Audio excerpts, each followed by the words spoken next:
en el valle de Blackwood siempre se siente como si estuviera cargado de electricidad estática, una presión invisible que te empuja el pecho hacia abajo.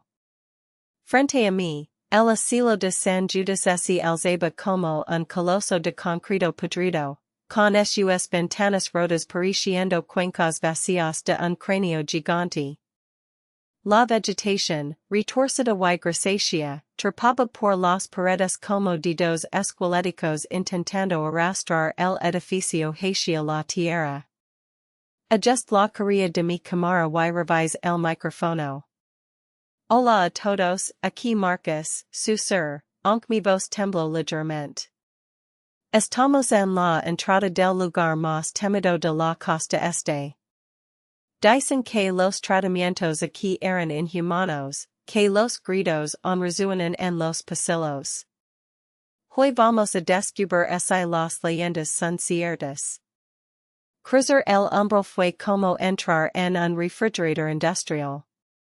La temperatura cayó drásticamente, y un olor a formaldehído y humedad rancha me golpeó el rostro.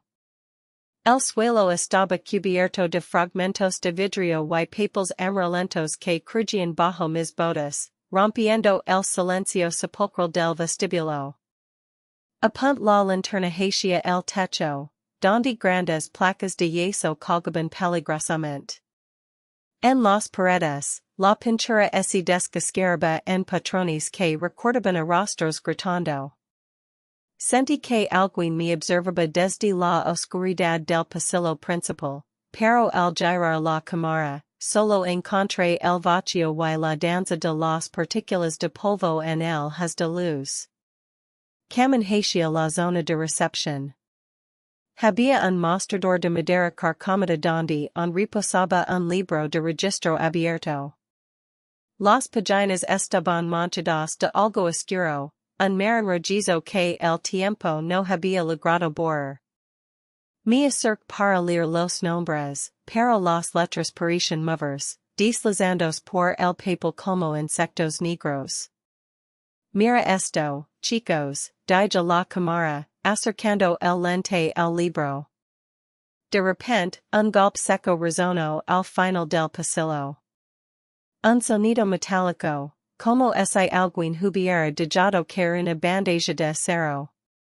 Me quedé congelado, conteniendo la respiración, mientras el eco se desvanecía lentamente en la penumbra.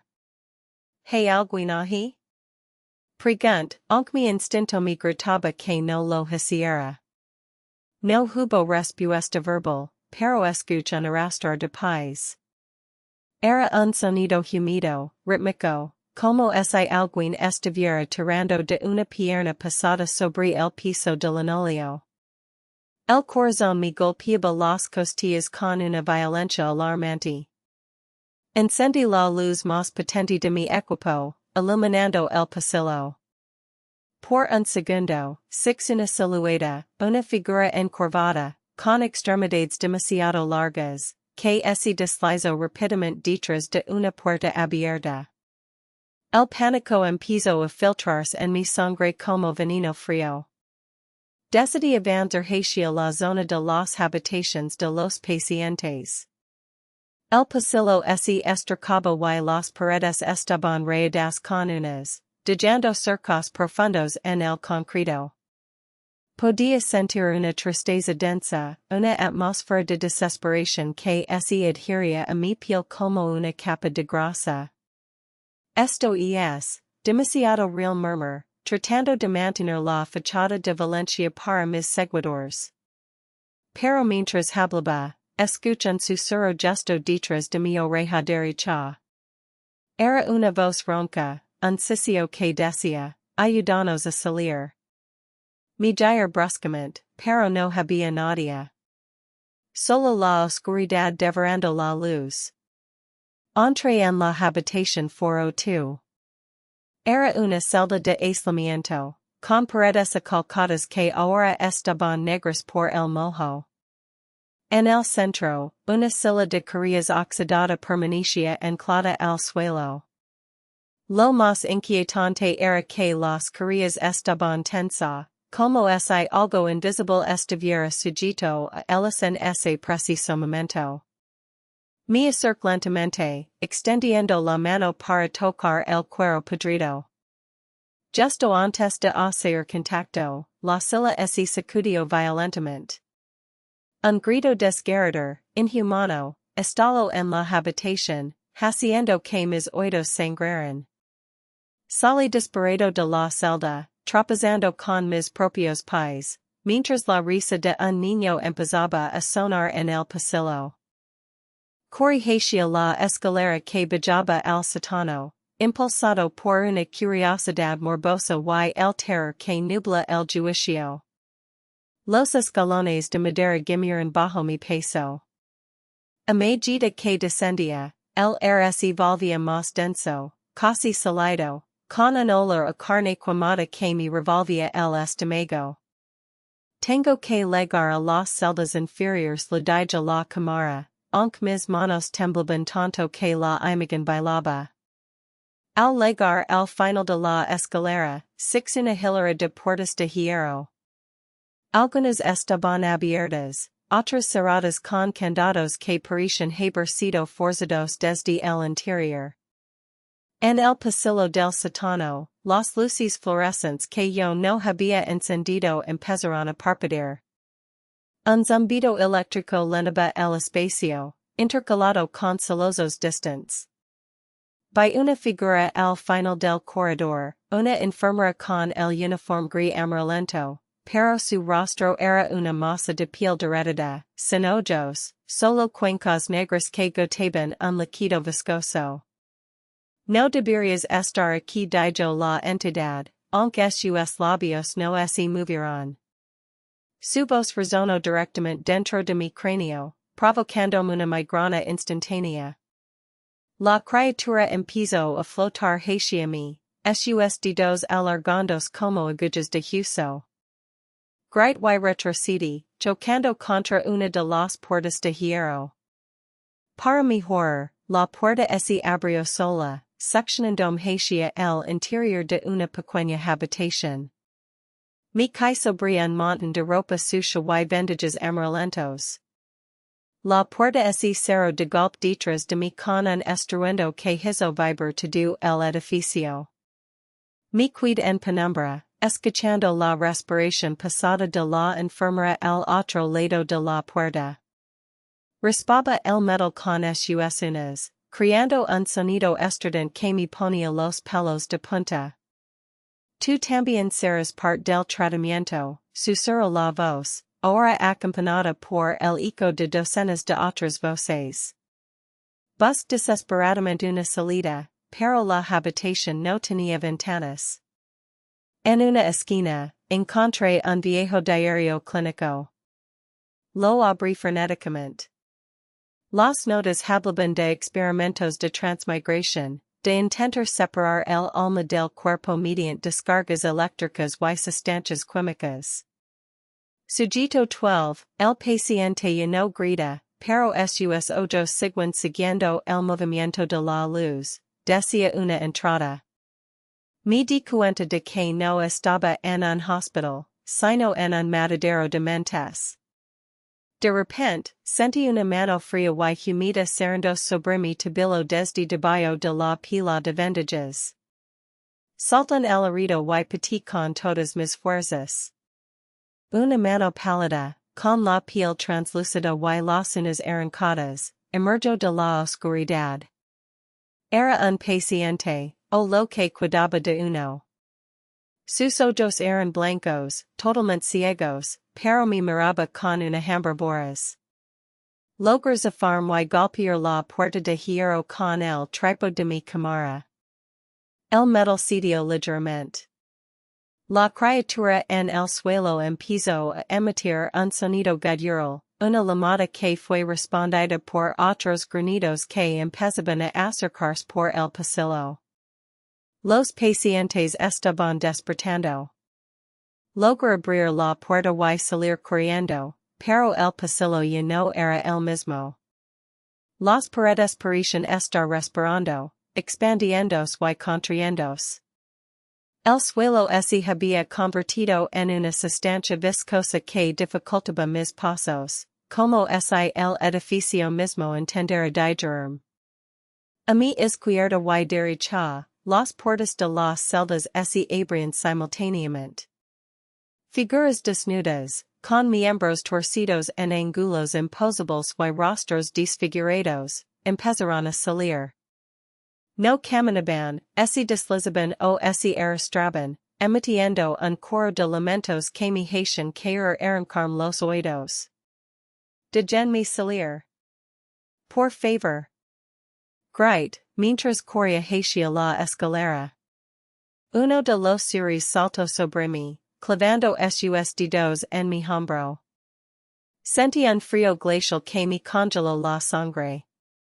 Sus ojos blancos estaban a centímetros de los míos, y pude ver que no tenía lengua, solo un agujero negro que excitaba un vapor fétido.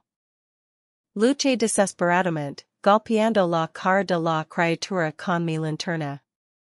El golpe produjo un sonido seco, como si golpeara cuero viejo. El ser soltó un chirrido agudo y me soltó, permitiéndome seguir yendo, aunque dejé un trozo de mi chaqueta en sus garras. Subí las escaleras a trompicones, sintiendo que el aire se agitaba. Al llegar al primer piso, six que la salida principal estaba ahora bloqueada por una pared de concreto que no estaba allí antes. El asilo se estaba cerrando, sellando todas las salidas como una trampa mortal. No puede ser, esto es imposible. Exclamé, golpeando la pared. Detrás de mí, el sonido de los pasos arrastrados se hacía más fuerte. Los pacientes habían subido. Estaban allí, en la penumbra, formando un semicírculo, esperándome con una paciencia aterradora.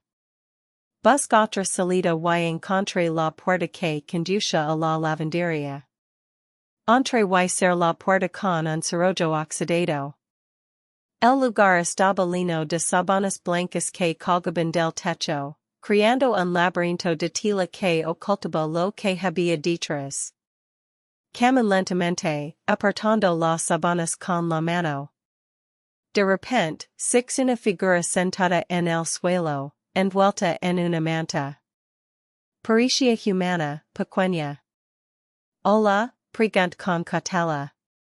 La figura se giró y que no tenía rostro, en lugar de ojos y boca, tenía una superficie de piel lisa y tensa. La criatura sin rostro se puso de pie con un movimiento espasmódico. No emitió sonido, pero sentí una onda de odio puro emanando de ella. De repente, todas las sábanas a mi alrededor empezaron a moverse, como si cientos de manos invisibles estuvieran tirando de ellas. Me envuelto en telas blancas que olían a muerte y cloro. Luché por liberarme, sintiendo que la tela se apretaba alrededor de mi cuello, asfixiándome. En medio de la lucha, mi cámara cayó al suelo, captando la imagen de decenas de manos pálidas emergiendo del piso para sujetarme los pies. Con un esfuerzo sobrehumano, logré romper la tela y patear la entidad sin rostro. Corrí hacia la zona de las oficinas administrativas, esperando encontrar una ventana o una puerta trasera. El pasillo estaba iluminado por una luz roja intermitente que hacía que todo pareciera un matadero. Encontré una oficina con un escritorio lleno de expedientes. Al azar, abrí uno. Para mi horror, el expediente tenía mi nombre, mi fecha de nacimiento y una foto mía actual. La nota el pie decía, Sujito Marcus, regreso programado para la phase de reintegración. Un frío paralizante me recorrió la columna. ¿Cómo era posible? Yo nunca había estado aquí. Pero al mirar las fotos adjuntas, 6 imágenes mías, desnudo, encadenado a la silla de la habitación 402, con una expresión de terror absoluto que reconoce como propia. Esto es una broma, alguien me está gastando una broma su ser, pero mi voz sonaba diferente, más hueca, como si viniera de una tumba. Escuch la puerta de la oficina abrirse lentamente. La enfermera de la piel dorada estaba allí, sosteniendo una gerinalina de un líquido negro. Es hora de tu medicina, Marcus dijo la entidad, y esta vez su voz era idéntica a la mía. El pánico se convirtió en histeria. Me lance contra la ventana de la oficina, rompiendo el vidrio con el cuerpo. Caí desde una altura de 3 metros, aterrizando violentamente sobre el jardín de piedras. El impacto me dejó sin aire y me rompió una pierna, pero el dolor era preferable a lo que había dentro. Me arrastra por el suelo, dejando un rastro de sangre, mientras veía como las figuras pálidas asomaban sus cabezas por las ventanas rotas, observándome con una curiosidad gelada. Logré llegar a la vala perimetral y trepé con dificultad, sintiendo que mis dedos se resbalaban por el metal oxidado. Cuando finalmente caí del otro lado, en la carretera, me puse de pie y me urgía atrás. El cielo se veía tranquilo, casi pacífico bajo la luz de la luna, como si nada hubiera pasado. Revisé mi cámara. El dispositivo estaba encendido, pero la pantalla solo mostraba estática. De repente, la estática se aclaró y six una imagen, yo mismo, sentado en la silla de la habitación 402, mirando a la cámara y sonriendo con una boca llena de dientes afilados y negros. Luego me coche y arranqué a toda velocidad, sin mirar atrás. Durante horas, el silencio del camino me envolvió. Al llegar a casa, me dije para quitarme el olor a muerte, pero mientras me miraba al espejo, noté algo extraño en mi cuello. Había una marca, una cicatriz quirúrgica perfecta que rodeaba toda mi garganta. Al tocarla, sentí que mi piel estaba fría, demasiado fría. Y entonces, escuché la voz de la enfermera susurrando en mi mente, gracias por traernos a casa, Marcus. Me mirar las manos y six que empezaban a volverse translúcidas. El pánico volvió a invadirme, pero esta vez no podía gritar, mi garganta se sentía salada, como si alguien hubiera cosido mis cuerdas vocales. Me di cuenta de que el Marcus que salió del asilo no era el que entró. Mientras me desvanecía, six a través del espejo que detrás de mí, en la oscuridad de mi propio baño, la entidad sin rostro estaba de pie, extendiendo sus manos para abrazarme. Ya no había escapatoria, el asilo no era un lugar, era una condición, y yo acababa de completar mi tratamiento. Si te gustó este video, suscríbete, comenta y comparte para que me ayudes a traer más videos como este. Nos vemos en el próximo.